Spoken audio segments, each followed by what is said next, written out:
바울은 예수님을 영접하고 난 다음에 자기의 삶이 엄청난 변화를 가져오게 되었습니다. 그동안은 자신의 능력으로 사는 것 같았지만 그는 예수님을 만나고 난 다음에 한 번도 경험해 보지 못한 천상의 세계를 보았어요.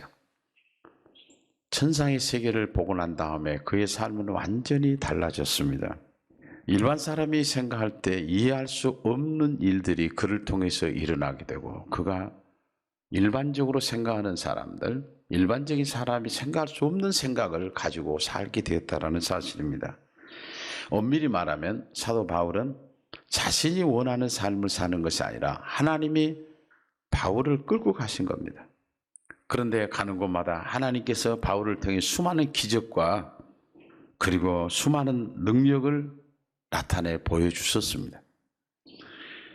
그런데 바울이 그렇게 기대했던 로마로 향하여 가는데 그 길은 너무 험난한 길이에요. 유라굴라라는 그 강풍이 일어나가지고 배가 깨졌어요.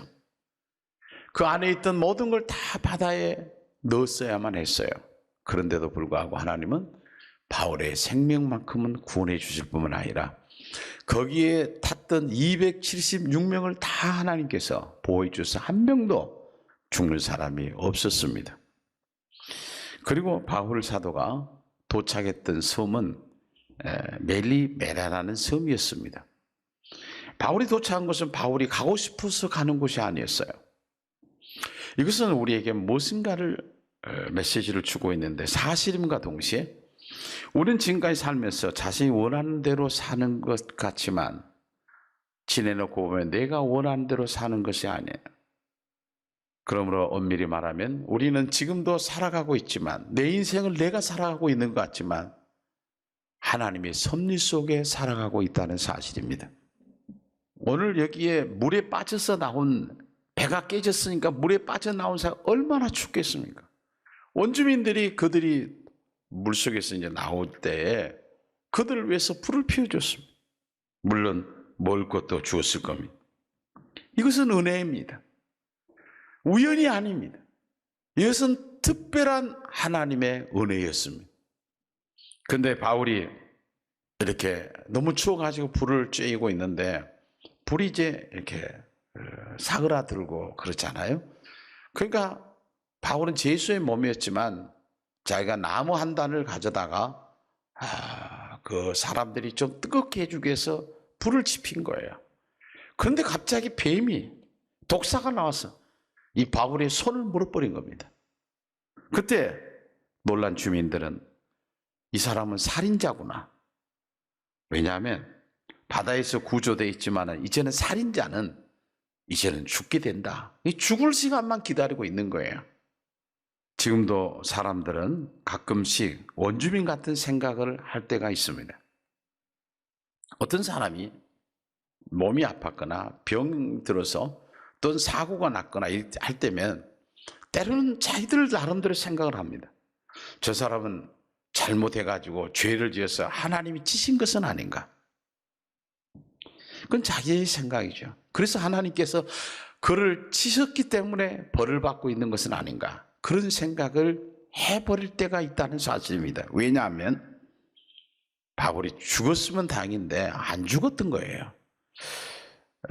이러한 기적은 성경에 수없이 많습니다. 어떻게 죽을 수밖에 없는 사람이 어떻게 살아날 수 있는가? 엄밀히 생각해 보면 인간의 편에 볼 때 있을 수 없는 일이었어요. 우리는 때로는 하나님을 인간의 수준으로 생각할 때가 있습니다. 하나님 편에 볼 때는 그것은 아무것도 아니었습니다. 사실을 사실대로 기록하고 있다는 사실입니다. 그런데 이것을 보고 있다가 아무리 기다려도 바울이 안 죽으니까 사람들이 얘기합니다. 저 사람은 사람이 아니다. 신이다라고 말을 합니다. 지금도 이 땅에 살아가는 사람들이 뭔가 우리하고 좀 다르면 신처럼 여길 때가 있어요. 얼마나 그렇다고 해서 그 신이 될 수 있는 건 아닙니다. 그때 바울은 나는 신이 아니라고 팔팔 뛰면서 신이 아니라고 합니다. 왜 그렇게 바울이 계속해서 신이 아니라고 했는가 하면 하나님은 자기를 신처럼 생각하거나 자기를 높이는 교만한 자를 얼마나 하나님이 미워하신가를 알고 있어요. 그렇기 때문에 혹이라도 자기가 신처럼 대우를 받는다면 하나님께서 얼마나 미워하실까라고 하는 것을 알았던 것입니다. 그런데 또 한 사건이 있었는데 그것은 그곳에 있는 섬의 추장의 아버지가 병이 듭니다. 그때 바울이 가서 그 추장의 아버지를 기도함으로 낫게 해주었습니다. 이 소문이 순식간에 섬에 퍼졌습니다. 그 섬에 있는 많은 사람들이, 병든 사람들이, 불치병이 또 있고 뭐 여러 가지 병들이 있었을 거예요. 바울에게 가서 그 병을 낫게 됩니다. 하나님은 꼭 필요할 때 기적을 보여주시는 분입니다. 지금까지 이렇게 된 것은 하나님의 철저한 계획 속에서 이루어졌습니다. 왜냐하면 이 일을 통해서 하나님께서 그들을 앞길을 하나님이 인도하기 위해서 기적을 그들에게 보여주었던 것입니다. 이렇게 말합니다. 후에 애로 우리를 대접하고 떠날 때 우리 쓸 것을 배에 실었더라고 그랬어요. 여러분 봐보세요. 276명이 한 섬에 도착을 했는데 이들이 이제 물에서 올라왔단 말이에요. 그 추운데 물에서 올라왔어요. 근데 이들이 이제 다시 로마를 향해서 가야 되는데 아무 먹을 것도 다 이제 없어요. 그런데 그 지역에 있는 사람들이 이 바울의 그 능력을 입고 난 다음에 그들이 필요한 걸 다 실어줬던 것이에요. 이것은 하나님의 방법이었습니다. 복음이 전파되는 곳에 하나님은 동역자들을 마련해 놓으시고 준비해 주셨다는 거예요. 이것은 그때만 있는 일이 아니라 하나님이 지금도 우리에게 약속하신 것은 뭔가? 이렇게 말씀합니다. 그러므로 염려하여 이르기를 무엇을 먹을까, 무엇을 마실까, 무엇을 입을까 하지 말라. 이는 다 이방인들이 구하는 것이라. 너희 하늘 아버지께서 이 모든 것이 너희에게 있어야 할 줄을 아시느니라. 그런즉 너희는 먼저 그의 나라와 그의 의를 구하라. 그리하면 이 모든 것을 너희에게 더하시리라. 그리고 이 모든 과정을 통해서 바울은 이제 꿈에도 그리던 로마에 도착을 합니다. 그리고 바울은 아침부터 저녁까지 하나님의 말씀을 전하게 되었습니다.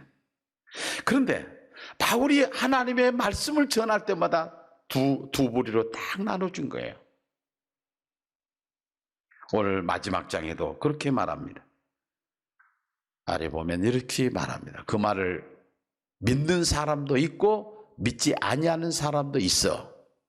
일러스되 이 백성에게 가서 말하기를 너희가 듣기는 들어도 도무지 깨닫지 못하며 보기는 보아도 도무지 알지 못하는도다. 지금도 마찬가지입니다. 하나님의 말씀이 선포될 때 듣기는 들어요. 그런데 깨닫지도 못해요. 알지도 못한다. 그렇게 말하고 있어요. 그때나 지금이나 하나님의 말씀이 선포될 때 듣기는 듣지만은 알지도 못하고 깨닫지도 못한다. 믿지 않는 것은 자유지만 하나님께서 말씀하신 부분은 믿는 사람은 구원을 얻고 믿지 않는 사람은 정죄를 받게 될 것을 말씀하고 있다는 것입니다.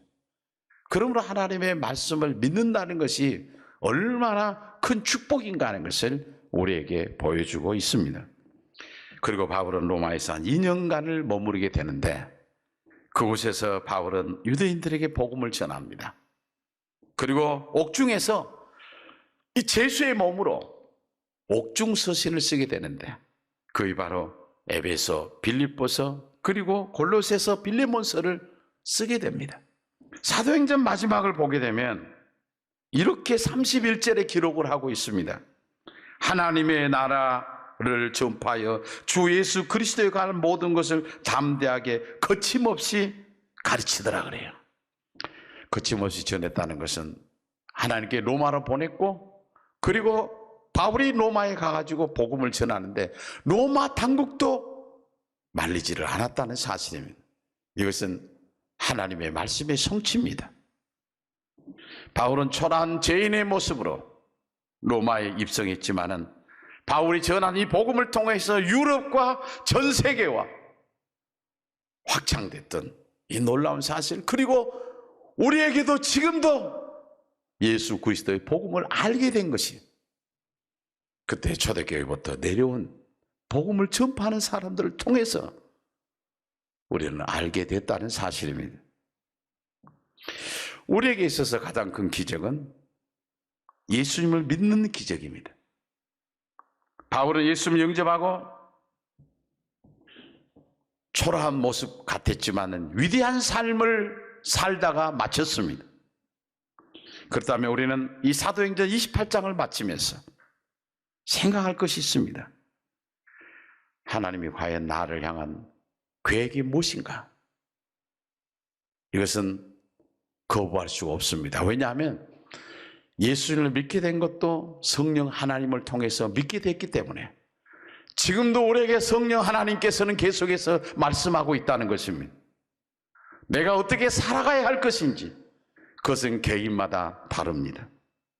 지나가 버린 우리의 여생은 다시 되돌릴 수가 없지만 우리의 남은 여생은 어떻게 살아가야 할 것인가 하는 것을 심각하게 생각하도록 하는 마지막 사도행전 28장의 말씀입니다. 오늘 우리는 28장을 마치면서 우리 개인에게 하나님께서 말씀하신 부분을 마음에 새기고 정말 후회함이 없는 그런 삶을 살다가 바울처럼 하나님 품에 안기는 그런 우리 사랑하는 성도 모두가 되어주시길 주님의 이름으로 축원합니다.